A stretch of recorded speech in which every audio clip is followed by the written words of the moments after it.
നൂറയും ആദിലയും പരസ്പരം ഫ്ലേർട്ടിംഗ് ചെയ്തുകൊണ്ട് നിൽക്കുകയായിരുന്നു. നൂറ ആദിലയോട് ചോദിച്ചു, how much you love me എന്ന്. അതിന് ആദില പറയുന്ന മറുപടികളൊന്നും നൂറയ്ക്ക് പോരായിരുന്നു. അവസാനം ആദില പറഞ്ഞു, എന്നേക്കാൾ എനിക്കിഷ്ടം നിന്നെ തന്നെയാണ് എന്ന്. ഇത് കേട്ടപ്പോൾ നൂറ പറഞ്ഞു, അങ്ങനെ പറയാൻ പാടില്ല.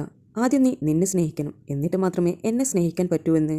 അപ്പോൾ ആദില ചോദിച്ചു, ഇത്രയും വർഷമായിട്ട് അപ്പോൾ നിനക്ക് എൻ്റെ സ്നേഹമൊന്നും മനസ്സിലായില്ലേ എന്ന്. അപ്പോൾ നൂറ പറഞ്ഞു, അതെ, ശരിക്കും ഒരു അൺറൊമാൻറ്റിക് കപ്പിളാണ് നമ്മളെന്ന്. ഇത് കേട്ടപ്പോൾ ആദില പറഞ്ഞു, നീ അൺറൊമാൻറ്റിക് ഒന്നല്ല, റൊമാൻറ്റിക് ഒക്കെയാണ്, എന്നാൽ കൂടുതൽ അത് എക്സ്പ്രസ് ചെയ്യുന്നില്ല എന്നുള്ളത് മാത്രമേയുള്ളൂ. നീ ഒരു പുഴുവാണെങ്കിൽ ഞാൻ നിന്റെ ചിത്രശലഭമല്ലേ എന്നായിരുന്നു നൂറയുടെ മുഖത്ത് നോക്കി ആദില പറഞ്ഞത്. ഇന്നലെ രാത്രി രണ്ടുപേരും നല്ല അടി കൂടിയിട്ടുണ്ടായിരുന്നു.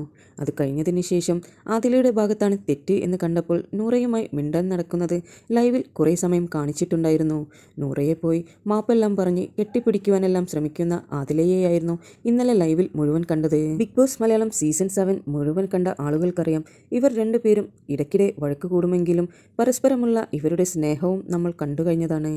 ആദിലയ്ക്ക് നൂറയെ എപ്പോഴും ഒരുക്കി നടത്താനാണ് ഇഷ്ടം.